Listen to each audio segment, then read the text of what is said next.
नमस्कार, मैं डॉक्टर कंचन सिंह भारत होम्योपैथी में आप सभी का स्वागत करती हूँ।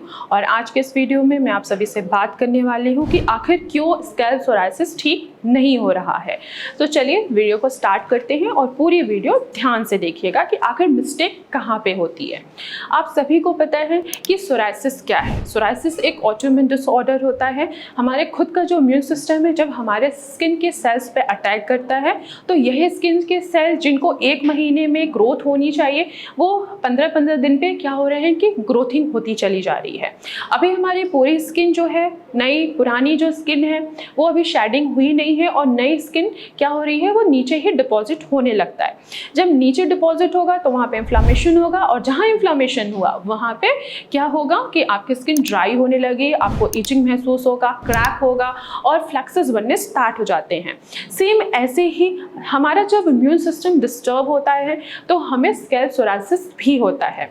कुछ लोग इसको डैंड्रफ समझ के इग्नोर कर देते हैं, लेकिन जब इसकी प्रॉब्लम्स बढ़ने लगती हैं तब अगर वो जैसे डॉक्टर्स के पास आते हैं तब हम उनको डायग्नोस करते हैं, एग्जामिनेशन करते हैं, तब हम पेशेंट को गाइड करते हैं कि आपको डैंड्रफ नहीं है, ये आपको स्कैल्प सोरायसिस है।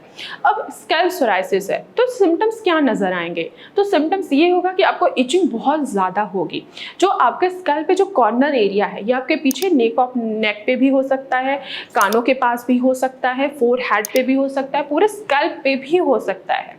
एजेस जो हैं वो बिल्कुल आपको रेड दिखाई देंगे, थिक दिखाई देगा। इचिंग बहुत ज़्यादा होगी, इतनी इचिंग होगी कि आप इचिंग करते करते उसमें से ब्लड भी निकलने लगता है।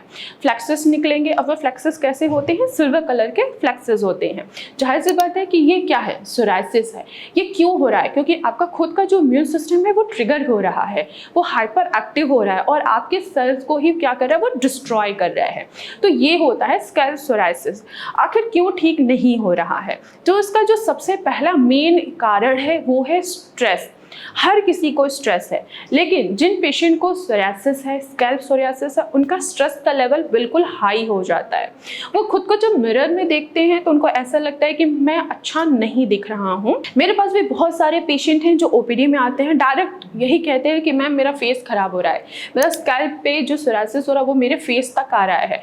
तो इसके पीछे का जो सबसे मेन कारण होता है वो होता है स्ट्रेस। अगर आप स्ट्रेस लेंगे तो आपको सोरायसिस क्या होगा? ठीक होने के बजाय बढ़ेगा।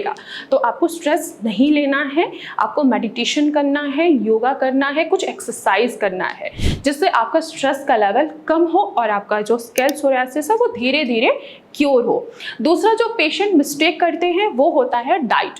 अगर आप अनहेल्दी डाइट लेंगे, अगर आप गलत खाना खाएंगे तो इससे भी आपका जो सोरायसिस होगा वो ट्रिगर होगा। स्पेशली आप क्या खा रहे हो आजकल? फ्राइड फूड खा रहे हो, पैक फूड खा रहे हो, जितना भी तेल मसाले वाले फूड आइटम का सेवन कर रहे हो, अल्कोहल ले रहे हो, स्मोकिंग कर रहे हो, तो इससे भी आपका सोरायसिस बढ़ेगा ना कि क्योर होगा। तो आपको क्या खाना है? आपको हेल्दी डाइट लेनी है, ऐसा खाना खाना है जिसमें एंटीऑक्सीडेंट हो। जैसे कि हमारा दालें होती हैं, इनमें एंटीऑक्सीडेंट होता है, स्पेशली मूंग दाल में एंटीऑक्सीडेंट होता है, मसूर दाल में भी एंटीऑक्सीडेंट पाया जाता है, जो आपकी स्किन पे आए हुए यानी कि आपके स्कैल्प पे आए हुए ऑक्सीडेटिव स्ट्रेस को कम करेगा और आपके स्कैल्प पे आए हुए सोरायसिस को भी कम करने में आपकी मदद करेगा। तो आपको अपने खाने पे भी फोकस करना है। जो तीसरा बिग मिस्टेक है वो है, जैसे कि अगर मैं फीमेल्स की बात करूं तो फीमेल्स को अपने लंबे बाल और स्ट्रेट बाल उनको ज़्यादा पसंद होता है।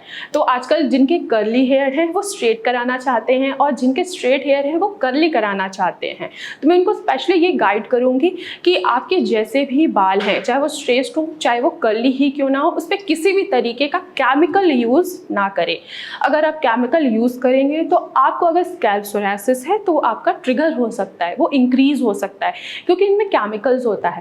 केमिकल्स क्या करेंगे? आपके सोरायसिस को और भी ज़्यादा ट्रिगर करेंगे, आपका एंटीबॉडीज और भी ट्रिगर होगा, और भी एक्टिव होगा और आपका जो स्कैल्प सोरायसिस है वो और भी ज़्यादा फ्लेयर अप होगा, यानी कि बढ़ता चला जाएगा।